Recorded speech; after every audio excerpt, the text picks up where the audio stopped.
கர்த்தருடைய நாமம் மகிமைப்படுவதாக.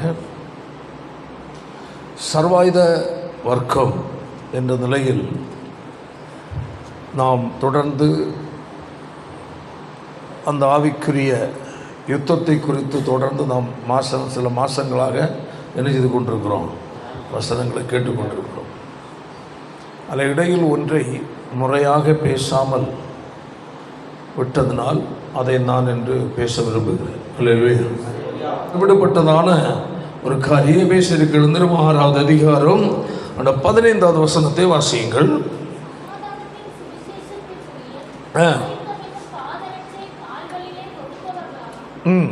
போதும். இங்கு நாம் பார்க்கும்போது சமாதானத்தின் சுவிசேஷத்திற்குரிய ஆயத்தம் என்னும் பாதரட்சை, அதை என்ன செய்யணுமா, கால்களில் தொடுத்தவர்களாக ஆயத்தம் என்னும் பாதரட்சை பேசலாம். ஆமென், ஹல்லேலூயா. அப்போ ஒரு ஆயத்தம் உள்ள ஒரு வாழ்க்கை, ஒரு தேவனுடைய பிள்ளை ஒரு ஆயத்தம் உள்ள ஒரு வாழ்க்கை நாம் வாழ வேண்டும். ஒரு தேவனுடைய ஊழியக்காரன் ஒரு ஆயத்தம் உள்ள ஒரு ஊழியத்தை செய்யணும். ஒரு தனிப்பட்ட வாழ்க்கைக்கும் ஆயத்தங்கள் தேவை. ஆமென். கர்த்தருடைய கனமான ஊழியத்திற்கும் ஆயத்தங்கள் தேவை. Price the Lord. பாருங்கள், வாசிப்போமாக. எசேக்கியேல் தீர்க்கதரிசியின் புஸ்தகம் 38வது அதிகாரம் 7ஆம் வசனத்தை வாசிப்போமாக. நீ ஆயத்தப்படு, உன்னுடனே கூடின உன் எல்லா கூட்டத்தையும் ஆயத்தப்படுத்து. Price the Lord. அல்லேலூயா. ஒன்று, நீ என்ன செய், ஆயத்தப்படு. நீ ஆயத்தப்படாமல் பிறரை என்ன செய்ய முடியும், ஆயத்தப்படுத்த முடியாது. புரியுதா இல்லையா? நல்லா கவனிங்க. அல்லேலூயா. ஒரு ஊழியக்காரனா இருந்தாலும் சரி, ஒரு விசுவாசியா இருந்தாலும் சரி, ஊழியம் என்பது ஸ்டேஜில் நின்று கொண்டு பிரசங்கிப்பது மட்டுமல்ல ஊழியம். ஆமென். மேய்ப்பனுடைய ஊழியம், சபையை மேய்க்கிறவர்கள், அது அவர்களுக்கு தேவனால் நியமிக்கப்பட்ட வேலை. சுவிசேஷகர்கள் என்றதான ஊழியர்கள் மெயின் ஊழியங்களில் 5 விதமான ஊழியங்கள். Price the Lord. அப்போ அப்போஸ்தலர்கள், தீர்க்கதரிசிகள், சுவிசேஷகர், மேய்ப்பர், போதகர். அப்போ எல்லாரும் போதகர் அல்ல, எல்லாரும் அப்போஸ்தலர் அல்ல, எல்லாரும் மேய்ப்பரும் அல்ல, எல்லாரும் தீர்க்கதரிசிகளும் அல்ல. அல்லேலூயா. அவர்களுக்கு தேவன் அழைத்தவர்களுக்கு அதற்கேற்ற ஊழிய பொறுப்பை அவர் ஒப்படைக்கிறார். ஆமென். இது மெயின் ஊழியம். அதில் பிரிவு சிறு பகுதிகள் வருகிறது, ஏராளம். அல்லேலூயா. சபைக்குள் உள்ள ஊழியம், சிறுவர் ஊழியம், பெண்கள் மத்தியில் உள்ள ஊழியங்கள், வாலிபர்கள் மத்தியில் உள்ள ஊழியங்கள், ஹாஸ்பிட்டல் ஊழியர்கள். Praise the Lord. அல்லேலூயா. இப்படி பலதரப்பட்ட ஊழியர்கள் இருக்கிறது. ஸ்தோத்திரம். ஆமென். அப்போ இது ஒரு தேவனுடைய பிள்ளைக்கு, ஊழியக்காரனாக இருந்தாலும் சரி, ஒரு விசுவாசியாக இருந்தாலும் சரி, அல்லேலூயா, ஒரு தேவனுடைய பிள்ளை ரட்சிக்கப்பட்ட அந்த நாட்களிலேயே அவர்களை எதற்காக தெரிந்து கொண்டிருக்கிறார் என்பதை கர்த்தர் அவர்களுக்குள்ளே வைத்து அந்த அழைப்பை வைத்திருப்பார். ஆமென். அவர்களுக்குள் அது அனல் மூட்டப்பட்ட ஒரு விளக்காக உள்ளே என்ன செய்து கொண்டிருக்கும், எரிந்து கொண்டிருக்கும். இயேசுவை ஒரு நபர் ஏற்றுக்கொண்டு ஞானஸ்நானம் எடுத்து விட்டார், ரட்சிக்கப்பட்டு விட்டால், அல்லேலூயா, அவர்களுக்குள் ஒரு விளக்கு என்ன செய்யும், எரிய ஆரம்பிக்கும். அது பெருசாய் வெளிச்சம் கொடுக்கிறதோ கம்மியா வெளிச்சம் கொடுக்கிறதோ ஏதோ ஒன்றை அந்த நபருக்குள்ள கர்த்தர் வைத்திருப்பார். அவர்களுக்கு தெரியும், எனக்கு தேவன் ஒப்புவித்த ஊழிய வேலை இதுதான். எல்லாரும் முழு நேர ஊழியர்களும் அல்ல. அல்லேலூயா. கையை தள்ளில சொல்லுவோம். முழு நேர ஊழியர் தேவனால் அழைத்து ஆக்கப்பட்டால் மட்டுமே தான் முழு நேர ஊழியத்தில் நிற்க வேண்டும். மற்றது தங்கள் வேலை நேரம் போக என்ன செய்யலாம் பேசலாம். அல்லேலூயா. படிக்கிறவர்கள் தங்களுடைய படிக்கிற ஸ்கூல்ல, காலேஜுகளில், வேலை செய்கிற அலுவல்களில், கிராமங்கள் வேலை செய்ய எங்கே இருந்தாலும் ஆண்டவருடைய அன்பை அறிவிக்கிறதுக்கு யார்கிட்ட நம்ம என்ன செய்யணும்? கேட்க வேண்டிய தேவையே கிடையாது. அல்லேலூயா. அது அவர்களுக்கு தேவன் ஒப்புவித்த பெரிய ஒரு பொறுப்பு. ஆமென். சரி, அப்போ இதில் அல்லேலூயா ஒரு விசுவாசியா இருந்தாலும் நீ என்ன செய்ய வேண்டியிருக்கு? ஆயத்தப்பட வேண்டியது இருக்கிறது. ஆமென். ஒரு ஊழியக்காரனாக இருந்தாலும் என்ன செய்யணும்? ஆயத்தப்பட வேண்டியது இருக்கிறது. ஆமென். பாருங்கள், கொலோசியர்ல 1வது அதிகாரம் 28ஆம் வசனத்தை வாசிப்போமாக. எந்த மனுஷனையும் கிறிஸ்து இயேசுவுக்குள் தேறினவனாக நிறுத்தும்படிக்கு அவரையே நாங்கள் அறிவித்து எந்த மனுஷனுக்கும் புத்தி சொல்லி பண்ணுகிறோம். அல்லேலூயா சொல்லுவோம். கையெழுத்து அல்லேலூயா சொல்லுவோம். இங்கு பவுல் சொல்லுகிறார், நல்லா கவனிங்கள். இது ஒரு எழுத்தின்படி பார்த்தால் ஒரு சில 3-4 வரிகளில் சொல்லப்பட்ட ஒரு வசனம் பேசலாம். ஆமென். வேதம் சொல்ல ஒரு முறை வாசிப்போமாக. எந்த மனுஷனையும், அல்லேலூயா, எத்தனை மனுஷன்? நல்லா புரிந்து கொள்ளணும். அவன் படித்தவனா இருக்கலாம், பட்டதாரியா இருக்கலாம், பணக்காரனா இருக்கலாம், அல்லேலூயா, பலசாலியா இருக்கலாம், ஆமென், ஒன்றும் இல்லாதவனா இருக்கலாம், படிக்காதவனா இருக்கலாம், ஏழையா இருக்கலாம், அல்லேலூயா. ஏதோ சொல்லுகிறது எப்படி? எந்த மனுஷனை, ஆமென், அல்லேலூயா, எந்த மனுஷனை, அழகா சொல்லுகிறார் பவுல். ஆமென். எந்த மனுஷனையும் கிறிஸ்து இயேசுவுக்குள் தேறினவனாய், எப்படி? சத்தமா சொல்லுங்க. பாருங்கள், அதாவது அந்த ஆயத்தம் என்ற நிலையில் வரும்போது, ஆமென், இவ்வளவு விரிவாக்கத்துக்கு நேராக போய் கொண்டிருக்கு. கையவை தலையில் சொல்ல. அப்ப எந்த மனுஷனையும், அவன் யாரா இருந்தாலும் சரி, ஆமென், படிப்பில் தேர்ந்த மனுஷனா இருக்கலாம், பட்டத்தின் பட்டம் எடுத்தவனா இருக்கலாம், அல்லேலூயா, ஆனா தேவனால் அழைக்கப்பட்ட ஊழியக்காரர்கள் முன்பதாய், ஆமென், அந்த பட்டதாரியையும் தேர்ந்தவனாய் மாற்றுவதற்குரிய அழைப்பையும் கிருபையையும் வல்லமை யாருக்குள்ளது? தேவனுடைய ஊழியக்காரன் உழைச்சது. ஆமென். அதான் வேதம் சொல்லுகிறது 1 கொரிந்தியர்ல. அது இருக்கட்டும். அதனுடைய 1வது அதிகாரம் 17 வாசிகள். ஞானிகளை 27 வசனம் இல்லையா? ஞானிகளை வெட்கப்படுத்தும்படியாக தேவன் உலகத்தில் பைத்தியமான விடத்தில் கை வைத்தால் நல்லா கவனிங்க. அல்லேலூயா, அல்லேலூயா. ஐயோ, அவன் ஞானி என்று பேக்கடிக்கிறதுக்கல்ல. ஆமென். இயேசுவோடு கூட நீ இருந்தால், ஹல்லேலூயா, எவ்வளவு பெரிய பட்டத்தை அறியும் இயேசுவின் சுவிசேஷத்தின் மூலமாய் மண்டியிட வைக்க முடியும். ஆனால் நீ ஆயத்தமா இருக்கணும். ஹல்லேலூயா. அதான் விஷயம். Price the Lord. அவன் பட்டதாரி என்பதல்ல முக்கியம். ஆண்டவருடைய பார்வையில பட்டதாரியை மடக்கி கீழே உட்கார வைக்கிறதுக்கு சாதாரண படிப்பறிவு இல்லாதவனை கர்த்தர் பயன்படுத்துறார். கையை தட்டி. அப்போ அவன் யாரா மாறணும்? ஆயத்தமாய் இருக்கணும். ஆமென். ஒரு தேவனுடைய பிள்ளை. அப்போ ஆயத்தம் என்றால் வேதத்தில் எவ்வளவோ காரியங்கள், பெரிய எடுத்தா குறையாத சமுத்திரம் போல் இருக்கிற பொக்கிஷமாக. அப்போ அவைகளை நாம் என்ன செய்யணும்? கொடுக்கிற அளவில் நம்ம முதல்ல நிரப்பி வச்சிருக்கணும். சொல்ல புரியுதா இல்லையா? என்னில் நிரப்பப்பட்டதில் தான் நான் கோரி பலருக்கு கொடுக்க முடியும், விளம்ப முடியும். புரியுதா? அப்போ நான் முதலாவது நிரப்பப்பட வேண்டும்.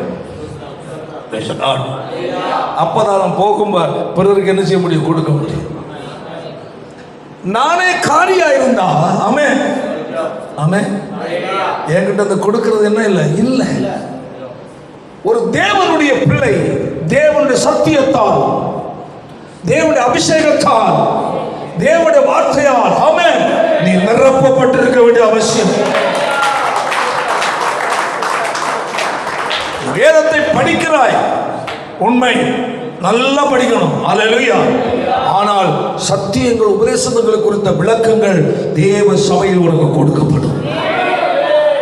அப்போ வேத சத்தியத்தை நாம் அறிந்திருந்தாலும், அல்லேலூயா, அந்த அறிவு படித்ததன் மூலமாக உள்ள அறிவு, அல்லேலூயா, உபதேச அறிவும் சத்தியத்தை குறித்த அறிவுகளும், அல்லேலூயா, நாம் கேட்டு அதை வாழ்க்கையில் கடைபிடிப்பதால் வருகிற அறிவு தான்.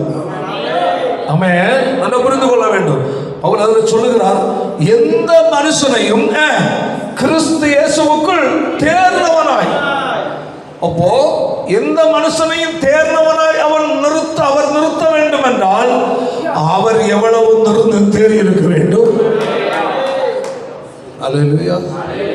அப்போ பவுலுக்குள் அப்ப எவ்வளவு அறிவுகள், தேவனை குறித்த, சத்தியத்தை குறித்த, உபதேசத்தை குறித்த அறிவு அவருக்குள் இருந்திருக்கும். நிருபங்கள் 14 நிருபங்கள் அவர் எழுதினார். அல்லேலூயா, அல்லேலூயா. ஆனால் இதெல்லாம் எழுதி அவ்வளவு மகத்துவமான வெளிப்பாடை பெற்ற மனுஷன், அல்லேலூயா, நஷ்டப்பட்டுறக் கூடாது என்பதற்காக, அல்லேலூயா, கர்த்தர் அவருக்கு ஒரு முள்ள கொடுத்து கையை தட்டி, அல்லேலூயா. ஏன்? அதிக வெளிப்பாடுகளும் அறிவுகளும் வந்துவிட்டால் மனமேற்றுமை வந்துவிடும், பெருமை. ஆமென், ஆமென். அழகா சொல்லுகிறார் வசனங்கள். அப்படி இருக்கட்டும், நான் அப்புறமா நினைக்கிறேன். 1 கொரிந்தியர் 12வது அதிகாரம் வாசிங்க.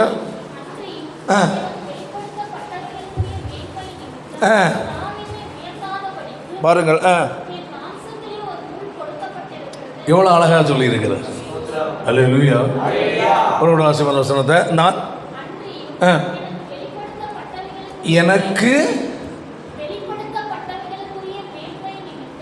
வெளிப்படுத்தப்பட்டவைகளுக்குரிய என்னது மேன்மை. ஆமென். நல்லா கவனிங்க. அல்லேலூயா. அவருக்கு கர்த்தர் என்ன கொடுத்திருக்கிறார்? வெளிப்பாடு. ஆமென். அந்த வெளிப்படுத்தினதை குறித்ததான என்னது மேன்மை. பேசலாம், பேசலாம். நல்லா கவனிங்க. அல்லேலூயா. அப்போ வெளிப்பாடு அதிகம் ஆக ஆக அதனுடைய மேன்மையை குறித்த ஒரு என்ன இருக்கும்?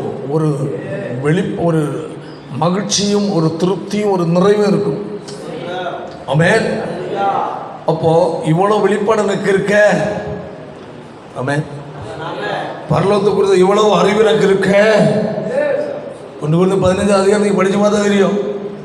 அது இதுவரை அது முறையான ஒரு விளக்கம் உங்களுக்கு அதுல இருந்து கொடுக்கல. நான் இதுவரை, அல்லேலூயா, அதுல 15 அதிகாரத்தை முறையான விளக்கம் கொடுக்கல சூழ்நிலை வரல. அது ஸ்டடி மாதிரி தான் போகும். அது ஸ்தோத்திரம். அல்லேலூயா. மொத்தமாக சொல்ற கையை வைத்தியா. அப்போ அவர் சொல்ற அந்த அதிக வசனங்களை பாருங்க. நீங்க 1 கொரிந்தியர் சரி, 2 கொரிந்தியர் சரி, ரோமர் சரி, எல்லாம் நம்ம பார்த்தோம்னா இதெல்லாம் கர்த்தர் யாருக்கு வெளிப்படுத்தினது? அந்த 14 நிருபங்களில் உள்ள வார்த்தைகளை யார் வெளிப்படுத்தினது? யாருக்கு வெளிப்படுத்தினது?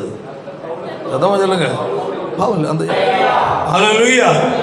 அப்போ ஒவ்வொரு 14 நிருபங்களுக்குள் மறைத்து, ஆவியான மறைத்து வைத்திருக்கிற ஒரு எடுத்த குறையாத பொக்கிஷங்கள் அது. இதெல்லாம் பரலோகத்தின் தேவன், அல்லேலூயா, யாருக்கு வெளிப்படுத்தி கொடுத்தார்? அப்போ சொன்னாங்க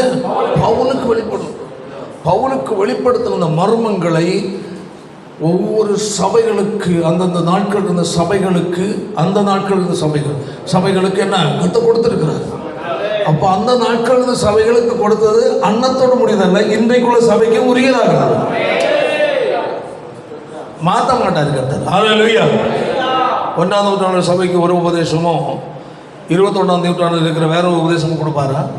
கொடுக்க மாட்டார். ஆமென். 1ஆம் நூற்றாண்டில் முதல்ல ரட்சிக்கப்பட்டவர்கள் என்ன உபதேசமோ, அல்லேலூயா, அதேதான் இயேசு வருகை நாள் வரையில் வாழ்கிற கிறிஸ்தவர்கள். ஆமென். 1ஆம் நூற்றாண்டில் 3000 ரட்சிக்கப்பட்டார்களே, அவனுக்கு கர்த்தர் சத்திய உபதேசம் கொடுத்திருக்கிறார். இருக்கிறாரோ, ஹல்லேலூயா, அதுதான் இயேசு மச்சி ஆகாயத்தில் வெளிப்படுகிற அந்த நொடி வரையிலும் உள்ள மக்களுக்கு ஒரு உபதேசம். அதில் கூட்டவும் முடியாது, குறைக்கவும் முடியாது. குறிப்பிட்ட ஒரு 7-8 பாஸ்டர்ஸாக ஒரு இடத்துல இப்போ சில வருஷங்களுக்கு முன்னே நின்று ஒரு டவுனில் தான் ஒரு குறிப்பிட்ட ஏரியாவில் வட்டமாக நின்று கொண்டு பேசி கொண்டு நின்றோம். உட்கார இடம் இல்லை. ஒரு 7-8 பேர் இருப்பாங்க, எல்லாம் பெரிய ஊழியக்காரங்க தான். பேசிக்கொண்டு நிற்கும்போது இந்த உபதேச ரீதியாக கொஞ்சம் முன்ன உள்ள ஊழியர்கள் கொஞ்சம் பேர் உண்டு. நான் அதை அவ்வளோ தூரம் அவங்க பதில் பேசுவாங்கன்னு நான் நினைக்கவே இல்லை. பேசிக்கொண்டிருக்கும்போது உபதேசங்கள் சத்தியங்களை குறித்து, இந்த காலத்தில் உபதேசங்கள் இப்படி தேய்ந்து போய் கொண்டிருக்கிறது, அந்த நாட்களை போல் இல்லை, அப்படி இப்படின்னு பேசிக்கொண்டிருக்கிறோம். ஒரு சிலர் அதை ஏற்றுக்கொண்டு பேசுகிறார்கள். சிலர் பாஸ்டர், இந்த காலத்திலெல்லாம் இந்த மாதிரிப்பட்ட உபதேச சத்தியங்கள் ஒன்றும் செல்லாது, நீங்கள் எந்த காலத்தில் இருக்கிறீங்கன்னு என்கிட்ட கேட்குறாங்க. எனக்கு ஒரு தூக்கி போட்டுச்சு. நீங்கள் எந்த காலத்தில் இருக்கிறீங்க பாஸ்டர்? நீங்கள் பேசுகிற போதனைகள் எல்லாம் இந்த காலத்தில் எடுபடாது. இந்த காலத்தில் உள்ள மக்களை ஆதாயப்படுத்தணும்னா இந்த காலத்துக்கு ஏற்றபடி என்ன செய்யணும்? பேசணும். அப்போ இந்த காலத்தில் உள்ள மக்களை ஆதாயப்படுத்தி யாருக்கிட்ட கொண்டு போக போகிறீங்கன்னு கேட்டேன். இயேசு மாறாதவர், காலங்களுக்கு ஏற்றபடி இயேசு மாறுகிறவர் அல்ல. காலங்களுக்கு ஏற்றபடி சத்தியத்தை மாற்ற தேவன் சொல்லவே இல்லை. கடைசி காலத்தில் உபதேசங்களை சத்தியத்தை புரட்டுகிற கள்ளர்கள் எழும்பார்கள் சொல்லப்பட்டிருக்கு. கள்ளராய் மாறக்கூடாது. இவர் வேதாகம காலத்தில் நிற்கிறாரு சொல்கிறார். பெந்தேகோஸ்து பாஸ்டர்ஸ் எந்த காலம் நிற்கிறேன்னா, அப்போ நீங்கள் எந்த காலத்தில் நிற்கிறீங்க? பின்மாற்ற காலத்தில் நிற்கிறீங்களா? அப்போது அதாவது ஒரு நபரை ரட்சிக்கப்படணும்னா மனம் திரும்புதல் சுவிசேஷம் தான். பைபிள் என்ன சொல்லுது? அந்த நிக்கதேமுக்கு ஆண்டவர் சொன்ன அதே வார்த்தை தான் இந்த நாளில் எல்லாருக்கும் உரிய வார்த்தை. ஒரு மறுபடியும் பிறவாவிட்டால், அப்ப மறுபடியும் பிறத்தல் என்பது முதல் நூற்றாண்டிலும் சரி, இந்த 21ஆம் நூற்றாண்டும் சரி, இன்னும் கர்த்தருடைய வருகை வரையிலுமா இருந்தாலும் சரி, அந்த மறுபடியும் பிறத்தல் தான். ஆண்டவர் நீ மரத்தில் சேருன்னு சொல்லவே இல்லை. ஆமென். தேவனுடைய ராஜ்யத்தில் பேர் எழுதப்படுவது யார் தெரியுமா? ஹல்லேலூயா. சர்ச்சு வந்தவங்களுக்கு பேர் அல்ல. ஆமென். சர்ச்சுக்கு வந்தவங்களுக்கு பேர் அல்ல, ஞானசானம் எடுத்தவங்களுக்கு பேர் அல்ல, காணி கொடுத்தவங்களுக்கு பேர் அல்ல, மறுபடியும் பிறந்தவங்க பேர் எழுதப்பட்டது. மறுபடியும் பிறந்தவங்க பேர் எழுதப்பட்டிருக்கும். ஒரு பாஸ்டர் பிள்ளைகளாக இருக்கலாம், கிறிஸ்தவ குடும்பத்தில் பிறந்தவர்களாக இருக்கலாம், அவர்கள் யாராக இருந்தாலும் மறுபடியும் பிறவாவிட்டால் தேவனுடைய ராஜ்யத்தை காணவே மாட்டார். அப்ப அந்த மறுபடியும் பிறத்தலுக்குரிய சுவிசேஷம் என்ன செய்தாகணும்? சொல்லியாக வேண்டும். அப்ப அது சுவிசேஷத்தை, இயேசு கிறிஸ்துவின் சுவிசேஷத்தின் மூலம் தான் ஒருவன் விசுவாசிக்கும் போதுதான் மறுபடியும் பிறத்தல் உண்டார். அப்ப காலத்துக்கு ஏற்றபடி என்றால் அவங்க சொல்றது என்னவென்றால், மறுபடியும் பிறந்து கிறிஸ்துவுக்குள் ஆகிறதல்ல, ஒருவன் இயேசுவை, அதாவது கிறிஸ்தவனாக வந்துடுவது, கிறிஸ்தவ மதத்தில் வருவது, கிறிஸ்துவுக்குள் வருவதல்ல. என்ன அல்ல?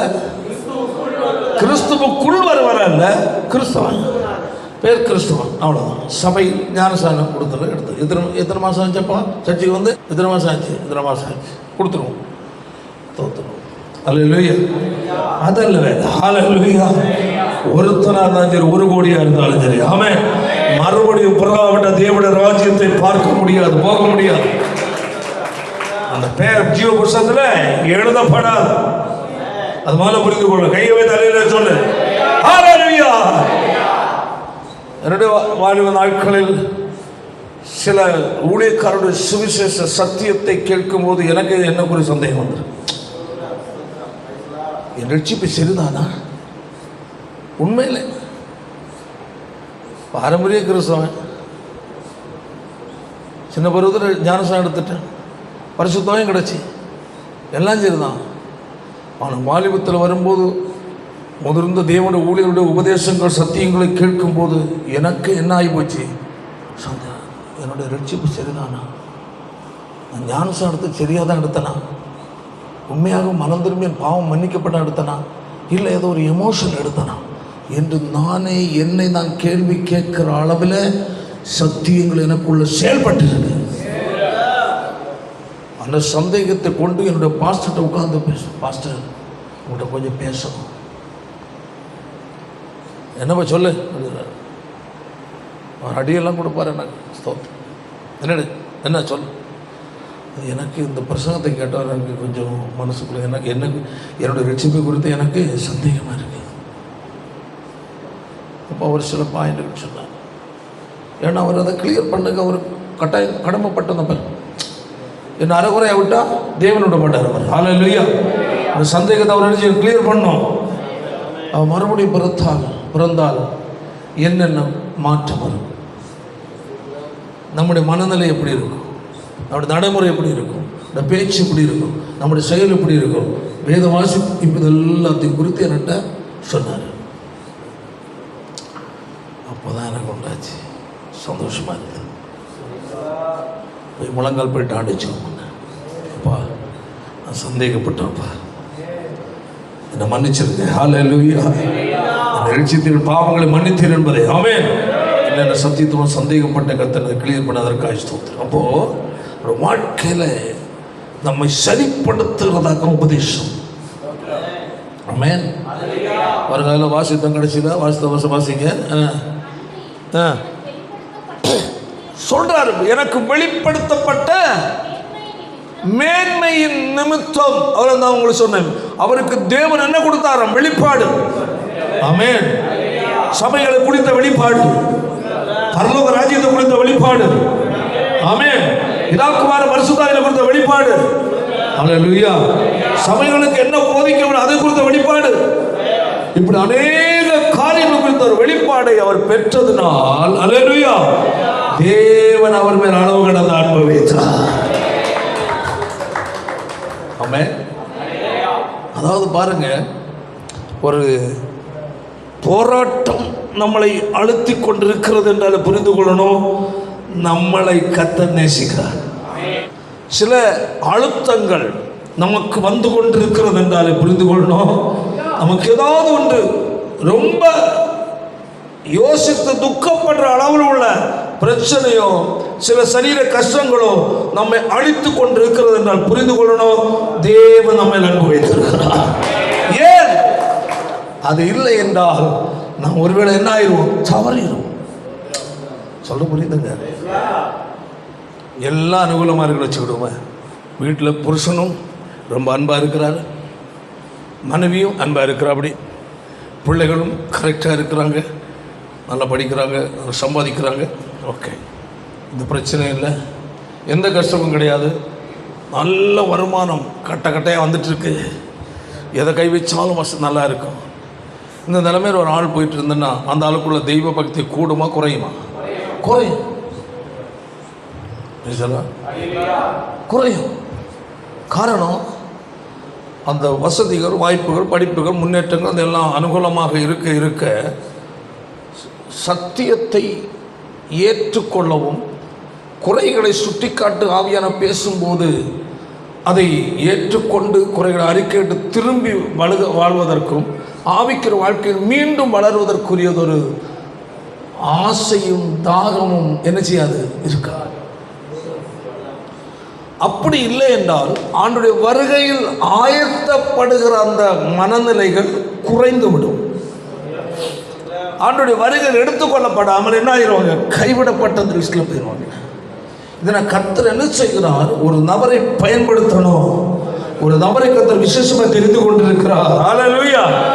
ஒரு நபரை கர்த்தர் முன்குறித்திருக்கிறார், ஒரு நபர் மேல் அதிகமான அன்பு அவர் வைத்திருக்கிறார் என்றார். ஹல்லேலூயா.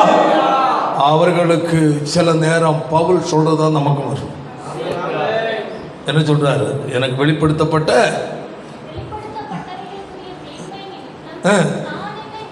என்னை உயர்த்தாதபடிக்கு கைவிதல்ல சொல்லுவோம். அப்போ அதுக்கு அர்த்தம் தன்னை உயர்த்தினால் அப்படின்ற பெருமை, மனமேட்டுமை, என்ற ஒரு ஊழியக்காரனும் சரி, ஒரு விசுவாசிக்கும் சரி, யாருக்கும் சரி வந்து விட்டாலே அல்லேலூயா, அவர் வளர்ச்சி எங்க வந்துடும்? கீழே வந்துடும். புரியுதுல்ல? இது ரொம்ப ரொம்ப கேர்ஃபுல்லா இருக்கணும். அல்லேலூயா. ஏனென்றால் பெருமை உள்ளவர்களுக்கு தேவன் எதிர்த்து நிற்கிறார், தாழ்மை உள்ளவர்களுக்கு கிருபை. அப்ப உயர்வு யாருக்கு? தாழ்த்துறாங்க. இறங்கு முகம் யாருக்கு? பெருமையா இருக்கும். சொல்ல புரியுதா? எனக்கு எல்லாம் தெரியும், எனக்கு யாரும் சொல்லண்டா சொல்லிட்டியா, அங்கேயே அவனுக்கு ஃபுல் ஸ்டாப் தான்.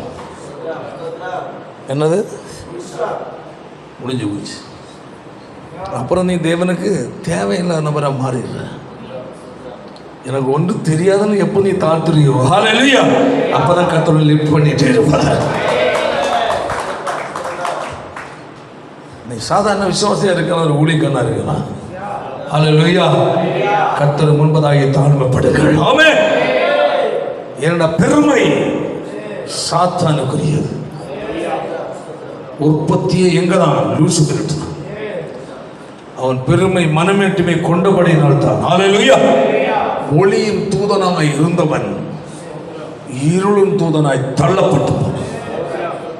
தேவ ராஜ்யத்தில் தேவன் முன்பதாக பிரகாசித்துக் கொண்டிருந்தவன் ஹல்லேலூயா தள்ளப்பட்டவனாய் இருளின் அதிபதியாக, அந்தகார லோகாதிபதியாய், ஆமென், ஹல்லேலூயா, இன்று தேசத்தை உலகத்தை கலக்கி கொண்டிருக்கிற ஒரு தள்ளப்பட்ட தூதனாய் மாறினான். இதற்கு காரணமே அவனுக்குள்ள வந்தது என்னது? மேட்டிமை. நான் சொல்லப்பட்ட அப்போ தேவனுடைய பிள்ளைகளை நம்முடைய வாழ்க்கையில் எவ்வளவு நமக்கு சில நன்மைகள் இருக்கு, அல்லது எவ்வளவு ஒரு ஆவிக்குரிய வாழ்க்கையில் சில நல்லா இருக்கிறது மாதிரி ஒரு சூழ்நிலை இருக்குன்றாலே எந்த காரணம் என்ன செய்யாத மனமேட்டுமே இருக்கும். ஆமென். நிற்கிறேன் என்று சொல்லுகிறவன் விழாதபடி இருக்க நான் நிற்கிறேன், நான் நிற்பேன் என்று ஒரு மனுஷன் சொல்ல முடியாது. அப்பா, நிற்பது உங்க கிருபை மட்டுமே. ஹல்லேலூயா, ஹல்லேலூயா. உள்ளவர்களுக்கு தேவன் என்ன கொடுக்கிறார்? கிருபை. உன்னுடைய ஆவிக்குரிய வாழ்க்கையில் ஒரு உயர்வுக்கு அடித்தளமே என்னதான்? தாழ்மை. அப்போ சில நேரம் உலக பிரகாரமான சில நன்மைகளும் ஆசீர்வாதங்களும் வருமானங்களும் வசதி வாய்ப்புகளும் சில நல்ல நல்ல காரியங்களும் நாம் பெற்றுக்கொள்ளும் போது, அடையும் போது, அல்லேலூயா, நமக்குள்ள ஆட்டோமேட்டிக் என்ன வந்துடும்? ஒரு பெருமை. ஓகே, அது இருக்கு, இது இருக்கு, அப்படி இருக்கு, இப்படி இருக்கு. அது கொஞ்ச காலம் மட்டும்தான் அந்த பெருமை, அந்த மனநிலை இருக்கும். அப்புறம் வேதனைப்படுகிற ஒரு காலமாக பிறகு மாறிடும். சொல்ல புரியுதில்ல? எந்த காரியமும் உடன் டக்குன்னு சில நேரம் நமக்கு அடிவிழாது. ஸ்லோவா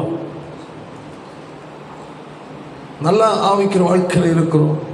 சில நன்மைகள், ஆசீர்வாதங்கள், உயர்வுகள் வந்தவுடன் நமக்குள் ஒரு சிலருக்குள், நமக்குள் சொல்ல இல்லை, சிலருக்குள் சில கர்வம் வந்தால் யாருக்கிட்ட நல்லபடியாக நினைச்ச உடனே பேச மாட்டோம். நல்லா கவனிங்க, இதெல்லாம் நம்ம எடுத்து தூக்கி போட்டுரும். மறுபடியும் பிறந்தவர்களுக்குள் கர்வம் என்பது இருக்கக்கூடாது. உன் உள்ளம் குழந்தையை போல மாறணும். சிறு பிள்ளையை போல், சிறு குழந்தையை போல் மாறணும்னா ஆண்டவர் ஒருவன் இந்த சிறு மனம் திரும்பி இந்த சிறு பிள்ளையை போல் ஆகாவிட்டால் எங்கே போக மாட்டான், வளர மாட்டான். அப்போ அவ்வளவு தூரம் நம்முடைய உள்ளான இருதயத்தில் ஒரு மாற்றம், ஒரு மென்மையான நிலை, ஆணவம் இல்லாத சிந்தை, நான் என்ற எண்ணம் இல்லாத இருதயம். ஹல்லேலூயா, ஹல்லேலூயா. நான் என்னால முடியும், அதெல்லாம் மறந்துடணும். அதெல்லாம் எங்க அடிச்சாச்சு? சிறுமையில் அடிச்சாச்சு. ஹல்லேலூயா, பிரைஸ் தி லார்ட். நல்லா புரிந்து கொள்ளணும். அப்போ தேவ பிள்ளைகள் ஒவ்வொரு காரியத்திலையும் நம்முடைய சிந்தையை கவனமாக சிந்திக்கணும். எது இருந்தாலும் எல்லாம் என் அப்பனால் உண்டானது. என் கர்த்தர் எனக்கு செய்தார். இது என்னால் அல்ல. ஏன்னா பல கோடிகளை சம்பாதிக்கிறவன் ஒரு பைசா கூட அதில் அனுபவிக்க முடியாமல் போயிடறான். புரியுதா இல்லையா? சொல்ல புரியுதா? பல கோடிகளை சம்பாதிக்கிறான், ஏராளம் வருது. ஆனால் அதிலிருந்து சம்பாதித்த ஒரு பைசா அவனை சாப்பிட முடியாமல் வாழ்க்கை முடிஞ்சிருக்கு. அப்போ அவனுடைய பெருமை பாராட்டு என்ன இருக்கு? சதமா இல்லை. அப்படி என்றால் நம்ம எல்லாம் ஏமாத்தலாம். எந்த காரியத்திலையும் ஹல்லேலூயா, இருதயமானது மனத்தாழ்மை ஒன்று உனக்குள்ள இருக்கணும். மனத்தாழ்மை. பேதுரு தான் சொல்லுகிறார், இளைஞர்களே மூப்பர்களுக்கு கீழ்ப்படிந்திருங்கள். படி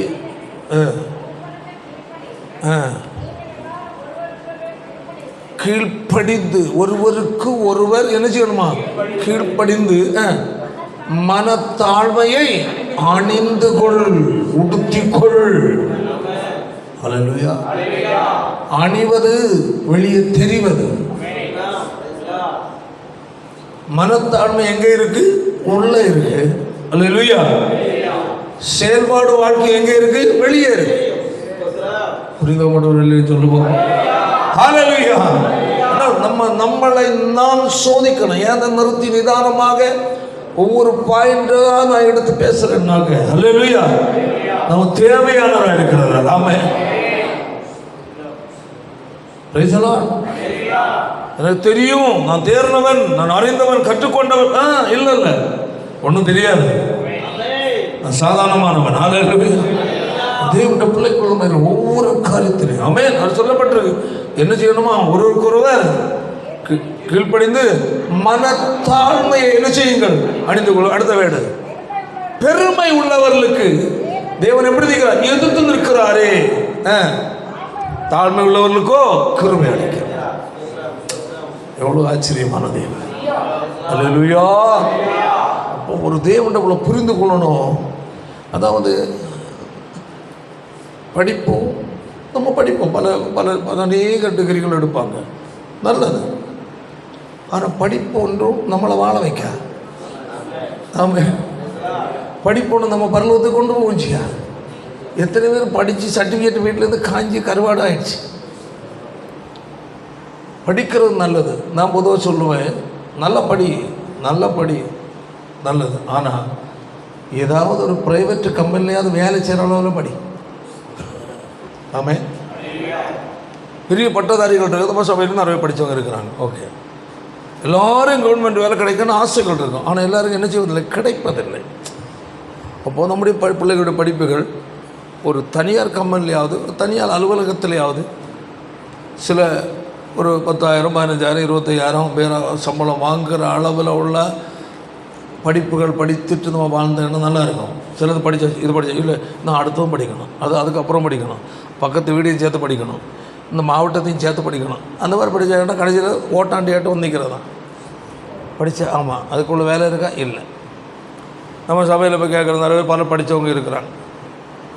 படித்ததுக்குரிய வேலை கிடச்சிருக்கா? படிச்சிருக்க வேலை செய்து நீங்கள் வாழ்கிறீங்களா? இல்லை. ஏதோ பிழைக்கணுமே, வாழணுமே என்னுள்ள சம்பாத்தியம். சிலவங்க இத்தனை பேர் கூலி வேலை சிலவங்க இருக்கிறாங்க. அவங்களுக்கு கொஞ்சம் கூட ஒரு பெருமை இல்லாமல் இருக்கும். ஏன்னா கூலி வேலை செய்யணும்னா உண்மையான ஒரு மனத்தாழ்மை இருந்தால் தான் கூலி வேலை செய்யணும். நான் படித்தோம், நான் எப்படி செய்வேன், அந்த கர்வம் உள்ளவங்க வாழ முடியாது. பிச்சை எடுத்தால் கூட கிடைக்காது. அதான் விஷயம். படிச்சிருந்தாலும் வாழுறதுக்கு உனக்கு வருமானம் வேணும் இல்லையா? அப்போ ஏதோ ஒரு வேலை கட்டாயம் வேணும். ஆமென். கூலி வேலை வெட்கப்படாத, அதுதான் உனக்கு ஆரோக்கியமான வேலை. ஆமென். மம்மட்டி எடுத்தா சம்மட்டி அடிக்கிறியா? அதுதான் உடம்புக்கு ஆரோக்கியமான வேலை. தைரியமா செய். தேவன் உன்னை உயர்த்தும் போது அவர் உயர்த்துவார். அவன் படிச்சிருக்கு என்று பெருமை பாராட்டுக்கு ஒன்றும் இல்லை. ஏன்னா அநேகரும் படித்ததுக்குரிய வேலை இல்லை. அநேகருக்கு தாங்கள் படித்ததுக்கு ஏற்ற வேலை கிடைக்கலன்னா வீட்டில் உட்காந்துக்கிடுவாங்க. யார் சாப்பாடு கொடுக்கறது? அப்பனா அவன் தான் ஆளுக்கு தையலெல்லாம் விட்டு போச்சு. அதான் விஷயம். அவர்களுக்கு கிடைக்கிற ஓகே, இந்த வேலை படித்தா, இந்த படிப்பு படித்தா நம்ம வேலை கிடைக்குமா? கஷ்டம். ஓகே, நம்ம இந்த வேலை இது படிச்சுட்டு நம்ம இந்த வேலைகள் செய்யலாம், கம்பெனிகளில் போகலாம், கவர்மெண்ட்டில் வந்தாலும் அப்படி போகலாம். என்னுள்ள மென்டாலிட்டி வேணும். நம்ம படித்து எல்லா சர்டிஃபிகேட்டும் வாங்கி ஓகே, வீடு பூரா சர்டிஃபிகேட். ஒரு இடத்துக்கு போகிறாங்களே, என்ன ஃபஸ்ட்டு என் ரூமுக்கு வாங்க, எவ்வளோ மெடல் வாங்கி வச்சிருக்கு ஸ்போர்ட்ஸ். ஒரு பையன், ஆனால் அதிக வயசாக ஆகலை, மாவட்டத்தில் கிடைச்சது, மாநிலத்தில் கிடைச்சது, இந்தியா தேசத்தில் கிடைச்சது, இப்படி எதுவும் சொல்கிறான். இன்னும் ஸ்போர்ட்ஸில் கிடைச்சது, அந்த ஸ்போர்ட்ஸில் கிடைச்சது, அது லாங் ஜம்பில் கிடைச்சது, ஹை ஜம்பில் கிடைச்சது, இது அதில் கிடைச்சது, இதில் கிடைச்சது. எனக்கு அதை ஒன்றும் தெரியும். அவன் சொல்லி தான் இவ்வளோ விளையாட்டு இருக்குன்னு தெரியும். எக்கச்சக்கம் அடிக்க வச்சுருக்கிறான். ஆனால் அவனுக்கு என்ன இல்லை, விவசாயம் வேலை செய்கிறான், தன்னுடைய தகப்பனார் கூட சொத்து இருக்கு. இதுவரையிலையும் அவனுக்கு கவர்மெண்ட் வேலை கிடைச்சதாக எனக்கு அதுக்கு வரல. நம்ம இங்கே இல்லை, வெளியே. நான் ஏன் சொல்கிறேன்னா, என்ன தான் படித்து என்ன மெடல் வாங்கியிருந்தாலும், அல்லேலூயா, எல்லோரும் மெடல் வாங்கினா நிறைய பேர் எல்லோரும் கவர்மெண்ட்டு கொடுக்குறது இல்லை. அவங்க வேலையே வேறு, அவங்க பிளானே வேறு. அவன் பிளான் வேறையாக இருக்கும்போது நம்ம என்ன தான் படித்தாலும் சில நேரம் கஷ்டமாக இருக்கும். ஆனால் சிலருக்கு கிடைக்கும். ஆமே. ஆனால் இதன் மத்தியில் கர்த்தர் மேல் உண்மையான தாழ்மையாய் பக்தியாக இருக்கிற மக்களுக்கு கர்த்தர் ஏதாவது ஒரு நல்ல ஒரு வேலை வச்சுருக்கேன். அது இருக்கும், நடக்கும். பைசலாட். அதனால் தேவனுடைய பிள்ளைகள் ரொம்ப கேர்ஃபுல்லாக இருக்கும். நான் படிச்சுட்டு இருக்கிறேன், ஏன்னா அது இருக்குது, இது இருக்குது, அது அப்படி இருக்குது, அது ஒன்றும் வேண்டாம். பூமியிலேருந்து உனக்கு என்ன இருந்தாலும் ஒன்று உனக்கு நிரந்தரம் இல்லை. அல்லேலூயா. அதெல்லாம் ஒரு நாள் ஒன்று கைவிட்டு ஸ்தோத்திரம். ஆமென். சம்பாதிச்ச சம்பாத்தியம் சில நேரம் இருக்கும், ஆனால் சம்பாதிச்ச அந்த நபர் இருக்க மாட்டான். ஆமென். Praise the Lord. அல்லேலூயா. அப்போ அதனை புரிந்துக்கணும். சம்பாதிச்ச பணம் சம்பாதிச்சாலும் சரி, பொருள் சம்பாதிச்சாலும் அது இருக்கும், ஆனால் இவன் போயிடுவான். அப்போ இவனை விட எதுக்கு தான் மதிப்பு? அதுக்கு இப்படிலாம் இருக்குது. சரி, அல்லேலூயா. அதனால் நாம் தேவனுடைய காரியங்களை கற்றுக்கொள்ள நமக்கு அதிக மனத்தாழ்மை. தேவன் யாரை கற்றுக் கொடுப்பார்? தன்னை தாழ்த்தினவரை கற்றுக் கொடுப்பார். ஆண்டோட சமூகத்தில் தன்னை தாழ்த்தி, ஏசப்பா எனது வேதத்தில் ஒன்றுமே தெரியாதப்பா, எனக்கு ஏதாவது தெரியணும்னு சொல்கிறதுக்கு என்னிடத்தில் ஒன்றுமே இல்லை. அல்லேலூயா. தயவு செய்து எனக்கு சொல்லுங்கப்பா, என்னை வெளிப்படுத்துங்கப்பா. நான் படிக்கிற வேத வசனம், ஆமென், இந்த வார்த்தை என்னோடு பேசணும். ஆமென். இந்த வார்த்தையில் வசனம் படிக்கும்போது இதில் உங்களுடைய உதடுகள் அசைவை தான் பைபிளை பார்க்கணும். நான் தேவனுடைய ஆலயத்துக்கு போகிற ஆண்டவரே, அங்கு பேசுவது தேவனுடைய ஊழியக்காரர் அல்ல, நீர் பேசுகிறத நான் பார்க்கணும். ஆமென். அங்கே கேட்கிறது ஒரு மனித குரலை கேட்கக்கூடாதப்பா, உம்முடைய குரலை நான் கேட்க வேண்டும் என்று சொல்லி எதிர்பார்ப்போடு வருகிற மக்களோடு கர்த்தர் தெளிவாய் பேசுவார். ஆமென். இந்த மாதிரியாக தான் பவுலுடைய வாழ்க்கையில் நடந்த சம்பவம் பாருங்க. நான் எனக்கு வெளிப்படுத்தப்பட்ட மேன்மை நிமித்தம் அவர் சொல்றார், என்னை நான் நினைச்சி அவன் உயர்த்தாமல், எனக்கு தெரியும் இவ்வளோ வெளிப்பாடு கிடைச்சிருக்கு. பார்த்தீங்களா? அப்போ அந்த தேவன் யார் யாருக்கெல்லாம் வெளிப்படுத்தி கொடுத்தாரோ அவர்கள் யார் தங்களை என்ன செய்யலை, வெளியே காட்டிக்கிடல. இன்னைக்கு ஒரு பாட்டு பாடிட்டான்னா, ஒரு பாட்டு நல்ல பாட்டு கேட்குற பாடிட்டான்னா, அவன் டைட்டு பேண்ட் போட்டு ஆடி உடம்பை பிழிஞ்சிடுறான். பிழிஞ்சு எல்லாருக்கும் ஒவ்வொரு டம்ளர் கொடுத்துறியா, குடிங்க. ஒன்றை வெளிப்படுத்த இல்லடா அவரை கிருபை கொடுத்தது, ஒன்றை வெளிப்படுத்த அல்ல தேவனுக்கு அபிஷேகத்தை வல்லமே கொடுத்தது.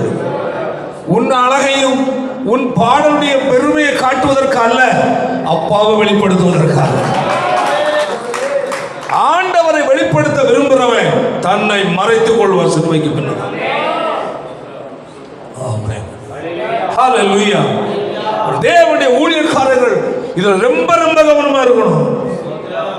ஒரு விசுவாசி நீ வளரணும்னு விரும்புறியா, ரொம்ப ரொம்ப கவனமா இருக்கணும்.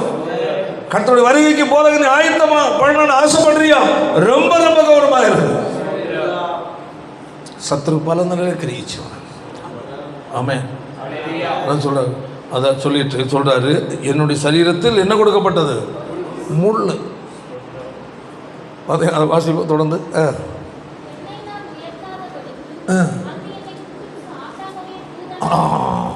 குத்துதான். அல்லேலூயா. சத்தமாக சொல்லுவோம். பாருங்க, இப்போ இந்த அளவுக்கு கூறான என்ன இருக்குது, ஆனால் இந்த அளவில் நான் இந்த அளவில் இருக்கு. எல்லாம் என்ன இருக்குது, இங்கே கூறு கம்பி, இங்கே கூறு கம்பி சாஞ்சிட்டா கிழிச்சிடும்.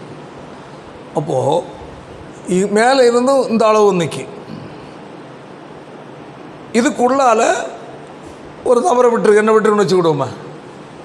நிமிட முடியுமா? விடாதீங்கணும். எவ்வளோ நேரம் நிற்க, இங்கே திரும்ப இங்கே நீட்டிக்கணும், குத்தம். எவ்வளோ பெரிய பிரச்சனை. தன்னை உயர்த்தணும்னு நிமிரணும்னு நினச்சா ஒரு குத்து. அப்போது பவுல் சொல்கிறாரு, என்னை நான் நினைச்சாமல் இருக்கேன் உயர்த்தாதபடிக்கு. அவர் என்ன செய்தான்? குத்து தான். அப்போது தேவன் ஏராளம் காரியங்களை அவர் வெளிப்படுத்தி கொடுத்தார். அதை குறித்து அவரால் என்ன செய்யக்கூடல, நினச்சி சந்தோஷப்பட கூட வாய்ப்பில்லை. அப்படின்னா பெருமை என்ற ஒரு மனநிலைக்குள்ளே அவர் கடந்து போக முடியாது. உடனே என்ன செய்தான்? ஐயோ முன்னாடி சொல்ல, அவ்வளோதான். அப்பா இப்போ அதை மறந்து எங்கே பிடிக்க ஒரு வழியை பார்க்க வேண்டியிருக்கு. பார்த்தீங்களா? அப்போ சிலருடைய வாழ்க்கையில் ஹல்லேலூயா சில முள்ளுகள் கொடுக்க காரணம் என்னவென்றால் ஹல்லேலூயா அந்த முள் என்ன ஒன்று பிடிச்சா கிடைக்காது.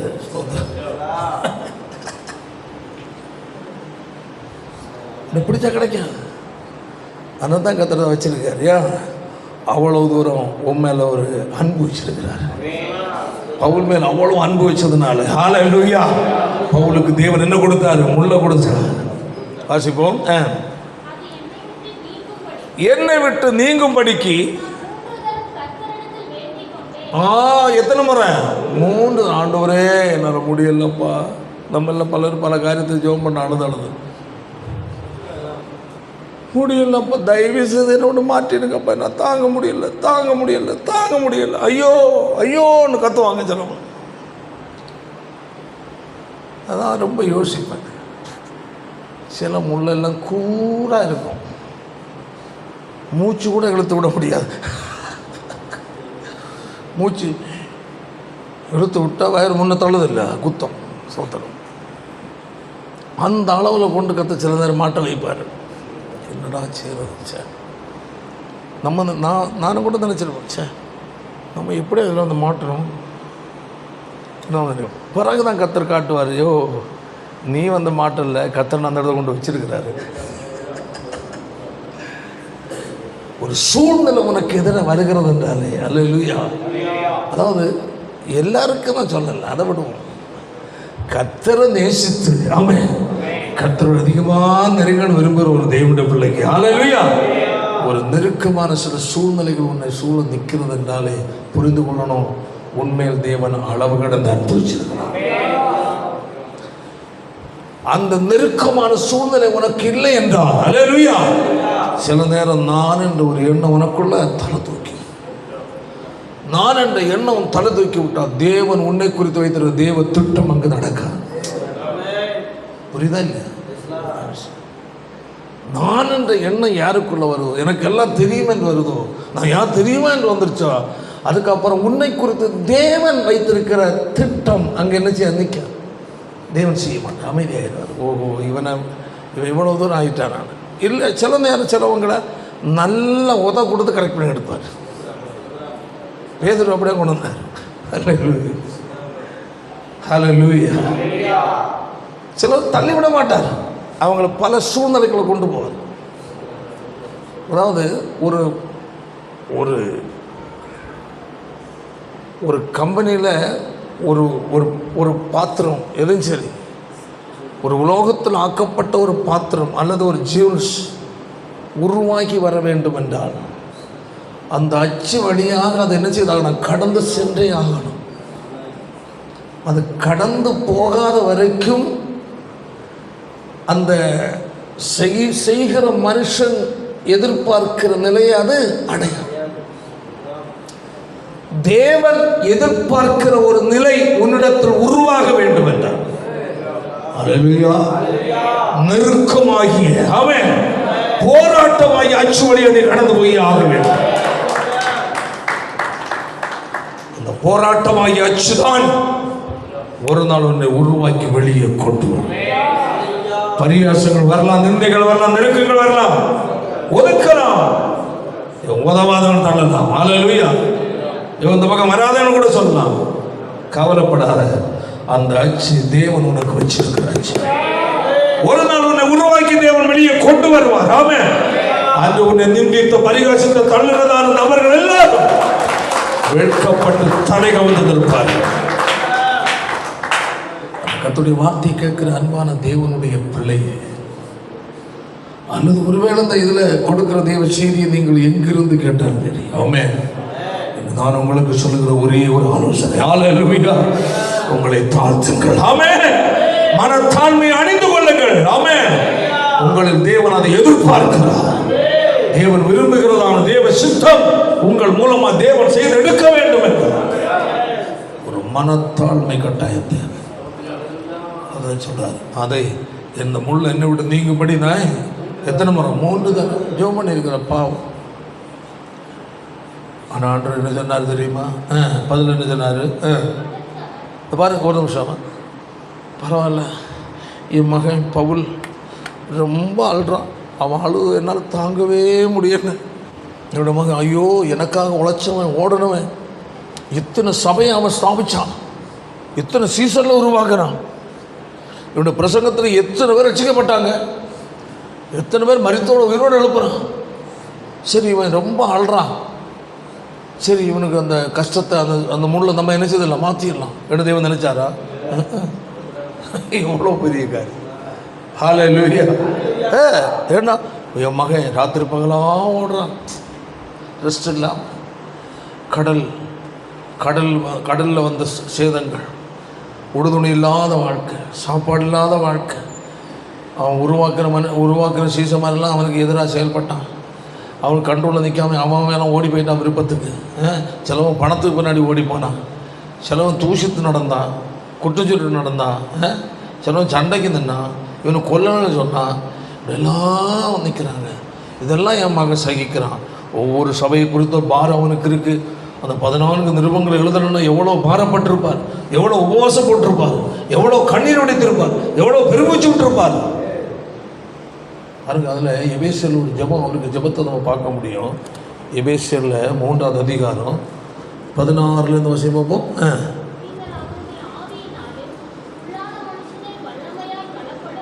சேர்த்து வாசி. நம்முடைய முழங்கால் படியிட்டு அவனுடைய ஆவியினாலே வல்லமையாய் பலப்படவும் வாசமாய் இருக்கவும் வேரூன்றி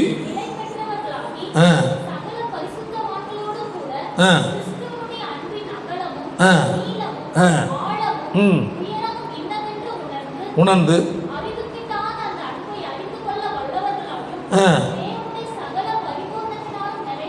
நிறையப்படவும் படியே பண்ண வேண்டும் என்று வேண்டிக் கொள்ளுகிறேன். இவ்வளவு பெரிய ஜெபம் பண்றார். அல்லேலூயா. யாருக்கு? சபைக்கு. ஆமென், ஆமென். அந்த எபேசிய சபைக்கு ஜெபம் பண்றார். சபை இப்படி இருக்கணும், உள்ளான மனுஷன் வல்லமை ஜனம் பலப்படணும். அல்லேலூயா.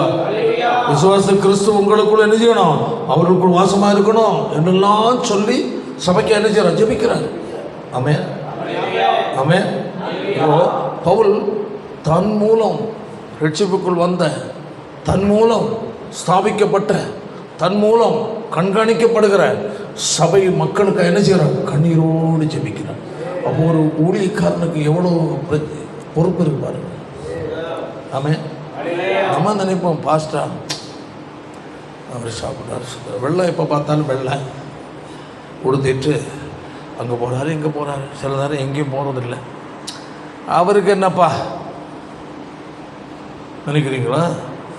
இத்தனை வருஷம் பெரிய சபையோ சின்ன சபையோ, இந்த இடத்துல இவ்வளோ தூரம் வாழ்ந்து உங்களை மேய்ச்சி இவ்வளோ தூரம் கொண்டு இருக்கு, நான் எவ்வளோ கர்ப்பவேதனைப்பட்டிருப்பேன்னு உங்களுக்கு தெரியாது. அப்போ பவுல் எபேசிய சபைக்கு அப்புறம் எழுதுறாருன்னா சும்மா எழுதுவாரா? அப்போ உங்கள் ஊழியர்கள் சும்மா இருப்பானா? சொல்லு, புரிந்து கொள்ளணும். அப்போது நீங்கள் நினைக்கிறது போல அல்ல ஊழியக்காரன். நீங்கள் செய்யாத அநேக காரியத்தை உங்களை செய்ய முடியாத அநேகம் இவன் செஞ்சிட்டு இருக்கிறான். இது உங்களுக்கு தெரியாது. இதான் விஷயம். அல்லேலூயா. அதை அறிந்து கொள்ளுகிற மக்கள் பாக்கியவான்கள்.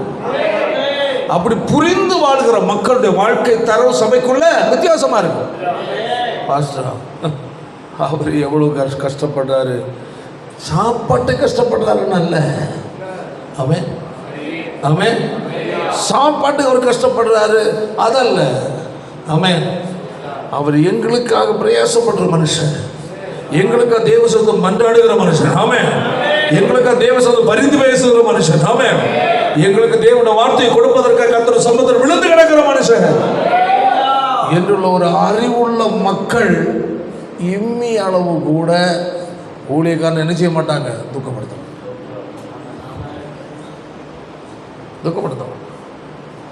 பாஸ்டர் நம்ம இதன் மூலம் பாஸ்டர் துக்கப்படுவார், அவர் வருத்தப்படக்கூடாது. அவர் சந்தோஷமாக டிஸ்டர்ப் பண்ணாமல் துக்கப்படுத்தாமல் இருந்தால் தான் நமக்கு தேவனுடைய சத்தத்தை நம்ம கேட்க முடியும். ஏன்னா அவர் உள்ளம் குழம்புமே நொந்து போய் வேதனைப்பட்டு ஒரு விஷயத்தை குறித்து கவலைப்பட்டு வேதனைப்பட்டு ஒவ்வொருத்தர் கீழ்ப்படியாமல் காட்டி செய்கிற தவறுகள் குறைகள் ஒழுங்கினங்களை கேள்விப்பட்டு வேதனைப்படும் போது எப்படி இருக்கும் யோசித்து பாருங்கள். அதை பவுல் அதில் சொல்கிறார், அழகாக சொல்கிறார். கலாத்திய சபையை குறித்து சொல்லும்போது மீண்டும் கிறிஸ்து உங்களுக்குள் என்ன செய்ய உருவாகும்படிக்கு நான் உங்களுக்கு என்ன செய்யறேன், கர்ப்ப வேதனைப்படும். ஒரு சபையை குறித்த ஒரு பாரம், ஒரு மேய்ப்பனாக இருக்கிறவனுக்கு தான் அந்த பாரம் இருக்கும். அவன் ஒரு சபையில் அதான் சொல்றாரு, அந்த வசனத்தை வாசிங்க. பாருங்க கூப்பிடுறாரு. ஆனால் அங்கே சிறு பிள்ளையா இருக்கு. சிறு பிள்ளை என்று யாரை கூப்பிடுறாரு? ஏன் சிறு பிள்ளைன்னு கூப்பிட்டாரு? ஆவிக்குரிய வாழ்க்கையில் தொடக்கத்தில் இருந்த ஆவிக்குரிய தரம் என்னாச்சு, இழந்துட்டாங்க. சொல்ற புரியுதா? தரம் இழக்கும் போது அவர்களிடத்தில் வளர்ச்சி இல்லாத குழந்தைகளுடைய குணங்கள் சபைக்குள்ள வெளிப்படும். புரியுதா? கலாத்தியரில் உள்ள காரியம் அது திரும்பினாங்க, பழைய நிலைக்கு நேராக மனசை கொண்டு போனாங்க. பழைய பாரம்பரிய காரியங்களையும் கூட கொஞ்சம் கை கொடுக்க ஆரம்பித்தாங்க. அதாவது அவர் எங்கே ரட்சிக்கப்பட்டாங்களோ அந்த பழைய இதில் இருந்து கொஞ்சம் கூட இணைய ஆரம்பித்தாங்க. அல்லேலூயா. கொரிந்தியரில் 3வது அதிகாரம் சொல்லி இருக்கு, வாசிப்போம் 1ஆம் வசனம். நான் உங்களை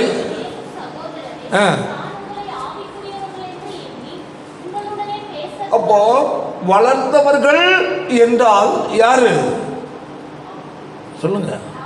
ஆவிக்குரியவர்கள். சத்தமா சொல்லு, சத்தமா சொல்லுங்க. ஆவிக்குரியவர்கள். நான் வளர்ந்திருக்கிறேன் என்றால் அவன் யாரு? ஆவிக்குரியவன். அப்போ ஆவிக்குரிய இடத்துல என்ன இருக்கும்? அடுத்த பாயிண்ட் வாய்ஸ். பேசக்கூடாமல் ஆவிக்குரியவர்களுக்குரியதான ஆலோசனையும் செய்தியும் புத்திமதியும் பிரசங்கமும் கொடுக்க முடியாமல் என்னது மாமிசத்துக்குரியவர்கள் என்று மாமிசத்துக்குரியவர்கள் என்றும், அடுத்தது கிறிஸ்துவுக்குள் குழந்தைகள் என்றும் எண்ணி பேச வேண்டியது. புரிந்து கொள்ள வேண்டும். அப்போ ஆவிக்குரியவன் யார், மாமிசத்துக்குரியவன் யார்? ஆமென், ஆமென். அப்போ ஆவிக்குரிய இடத்தில் இருக்கிற குணலட்சணங்கள் என்ன, மாமிசத்துக்குரிய இடத்தில் இருக்கிற குணலட்சணங்கள் என்ன? ஆவிக்குரிய குறித்து என்ன சொல்கிறார்? முதிர்ந்தவன், வளர்ந்தவன். மாமிசத்துக்குரியவனை பார்த்து என்ன சொல்றான்? குழந்தை. புரியுதா இல்லையா? உடல் கூற பார்த்தோ சர்ச்சைக்கு வந்து வருஷத்தை பார்த்து கணக்கு போடுறதில்ல, உன் குணத்தை பார்த்து கணக்கு. கையை தட்டி ஹல்லேலூயா. நீ வளர்ந்த கிறிஸ்தவனா, முதிர்ந்த நபரா, அல்லது ஆவிக்குரியவனா, மாமஸ்துக்குரியவனா என்பதை உன் குணம் சொல்லும். என்னது என்ன குணம் இருக்கு பார்ப்போம். வாக்குவாதம் பண்ணுகிற குணம். என்னது சத்தமா? வாக்குவாதம். வாக்குவாதம்னு சொல்லணும் தேவையில்லையா? ஏதாவது ஒன்றுன்னா மாறி மாறி அதையே பிடிச்சிட்டு இருப்பாங்க. அடுத்தது வாக்குவாதமும் பேதகம், பாகுபாடுகள். அல்லேலூயா. சத்தமா சொல்லு. நான் யார் தெரியுமா? பெரியவன். அவன் ஒன்றும் இல்லைங்க, அவன் வேற. பேதகம் சொல்ல புரியுதா? அந்த பாகுபாடு உள்ள மனநிலை. உயர்ந்தவன் தாழ்ந்தவன், உயர்ந்த ஜாதி தாழ்ந்த ஜாதி, நாங்கள் வசதி உள்ளவங்க, அவன் என்ன ஒன்றும் இல்லை, நாங்களும் படித்தவங்க, அவன் படிக்காதவன். சொல்ல புரியுதில்ல? தேவனுக்கு தேவை படித்தவன்னு சொல்கிறவனா இல்லை, தேவனுக்கு தேவை தாழ்த்துகிறவன் தேவை. ஆமென். தேவன் ஒரு மனுஷனை தேடுவது அல்லேலூயா, தன்னை அர்ப்பணிக்கிற இறுதியம் உள்ள மனுஷனை கத்த தேடுகிறார். படிச்சிருக்கலாம், படிக்காமல் இருக்கலாம். அல்லேலூயா. அது ஆண்டுக்கு மேற்றே கிடையாது. உன்னை தாழ்த்தி ஒப்பு கொடுக்கிறியா? ஆமென். கர்த்தருடைய வார்த்தைக்கு நீ கீழ்ப்படுகிறியா? நீ தான் கர்த்தருக்கு தேவை. என் பின்னே வாருங்கள் என்று சொன்னவுடன் மலையை விட்டு பின்னாடி ஓடி வந்தவன் தான் ஒரே பிரசங்கத்தில் 3000 பேர் ரட்சிக்கப்படுவது நடக்கும். நம்ம எப்படி ஒரு பின்னாடி போகிறது? அங்கே போகும்போது சொல்ல முடியாது. நம்ம எல்லாம் யார் தெரியுமா? அப்படியாகும் இப்படியாகும். அந்த பேச்சு கேட்டபடி முகமும் இருக்கும் கல் மாதிரி.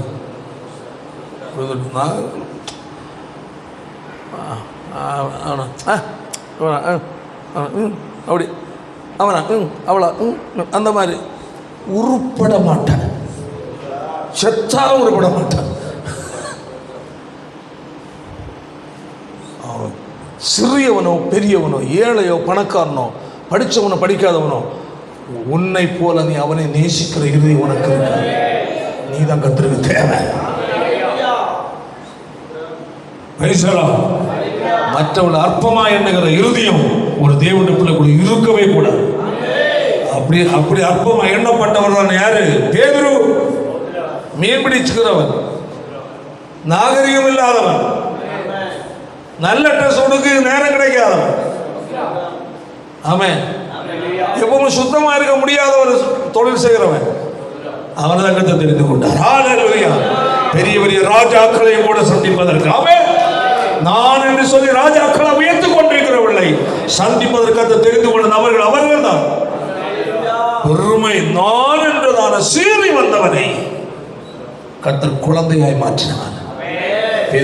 பவுல நான் யார் தெரியுமா என்று சீறி வந்தவனை கண்ணில் படிச்சுன்னு ஒரு வெளிச்சத்தை கொடுத்து சுருண்டு கீழே விழ வச்சு அவன்கிட்ட இருந்ததெல்லாம் பிடிங்க எடுத்துட்டு ஒரு முள்ளையும் கொடுத்து வச்சாரு. இதாக நம்ம ஆண்டவர் படித்தவனையும் எடுத்து தெரிந்து கொள்வார். எனக்கு எல்லாம் தெரியும்னு ஆட்டில் நடக்கிறவனை ஒரு முள்ளோ 4 முள்ளையும் பக்கத்தில் வச்சிருப்பார். ஸ்தோத்திரம். விடாது, எப்பவும் குத்து. அப்போ தான் அவன் பரலோகத்து வந்து சேருவான். திரும்புகிற பக்கம் எல்லாம் குத்து, எல்லாத்தையும் பிரச்சனை. திரும்புகிற பக்கம் எல்லாம் பிரச்சனை. ஐயோ ஆண்டவர் தான் என்ன எப்போ பார்த்தாலும் மூக்கு இருக்கிற வேலை தான். ஸ்தோத்திரம். காரணம் உனக்குள்ள இருக்கிற மனமேட்டி, நான் என்ற அகம்பாவம். ஆமென். ஏன் சில நன்மைகள் தடைபடுகிறது தெரியுமா? ஏனுடைய வாழ்க்கையில் சில ஆசீர்வாதங்களை உன்னால் அனுபவிக்க முடியாமல் தள்ளி போகிறது தெரியுமா? உன்னிடத்தில் இருக்கிற மனத்தாழ்மையற்ற கர்வம், நான் என்ற அகம்பாவங்கள். உனது தேவ சமூகத்தில் எப்பொழுது ஒன்றுமில்லை என்று தாழ்த்த ஆரம்பிக்கிறாயோ அப்பொழுது கர்த்தருடைய செயலை நீ அறிய முடியும். ஆமென். எப்பொழுது அறியாமைகள், குறைகள், மீறுதல்கள், நான் என்ற எண்ணங்களை கர்த்தருடைய சமூகத்தை அறிக்கையிட்டு ஆமென் உன்னை நீ தாழ்த்தி ஒப்பு கொடுக்க பாயத்தப்படுகிறாயோ அப்பொழுது கர்த்தருடைய கரம் உன்னுடைய வாழ்க்கையில, உன் குடும்பத்தில் செயல்படுகிறத நீ அறிய முடியும். ஆமென். அதை சொல்லுகிற பாரு. வாசிப்போம். இன்னொரு சனத்தை வாசித்து முடிச்சிடும். வாக்குவாதம்,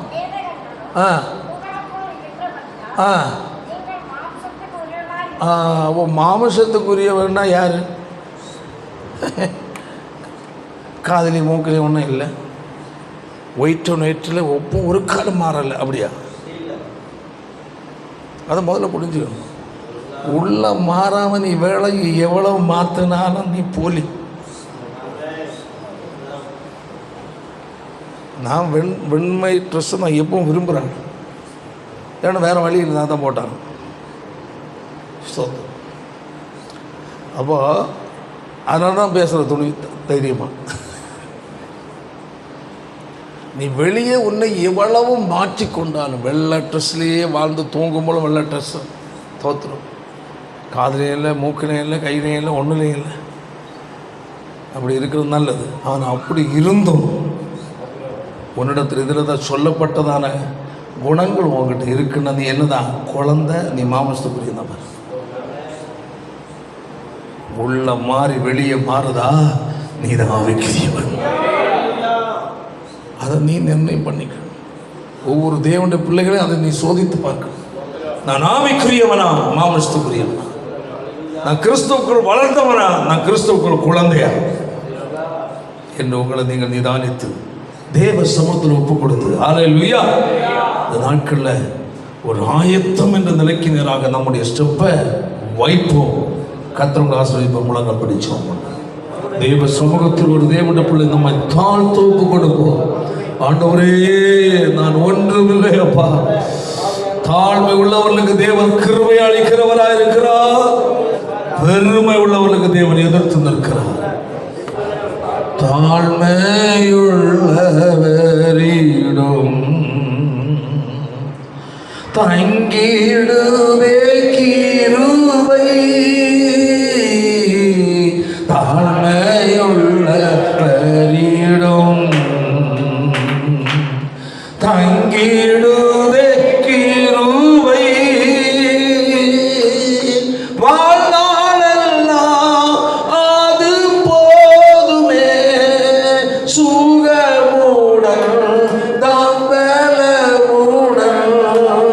வாழ்நாளெல்லாம் அது போதுமே, சுகமுடன் தாம்பலமுடன். சேவை செய்ய கிருபை தாருமே.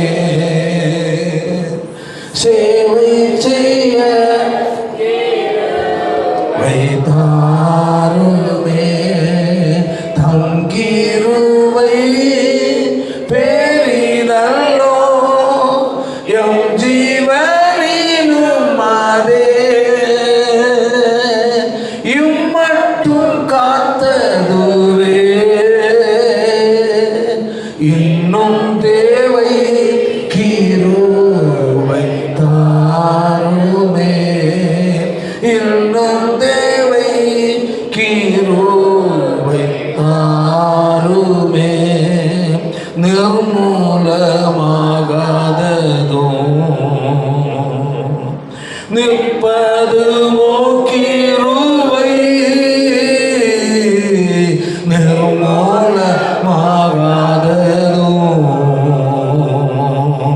நிற்பதுமோ கிருபை.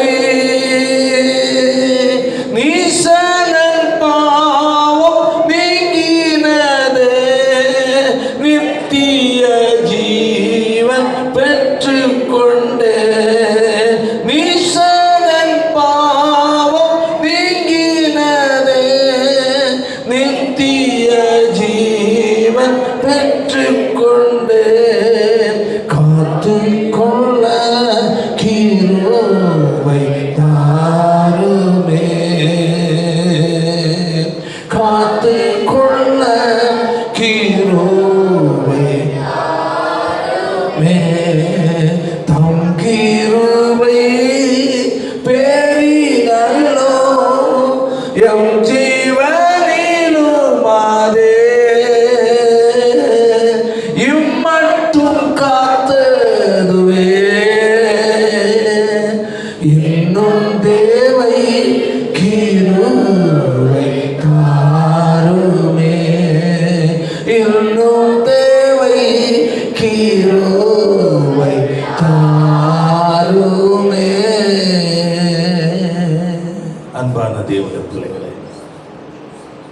தன்னை தாழ்த்துகிறவர்களுக்கு கர்த்தர் கிருபைகளை கொடுக்கிறார்.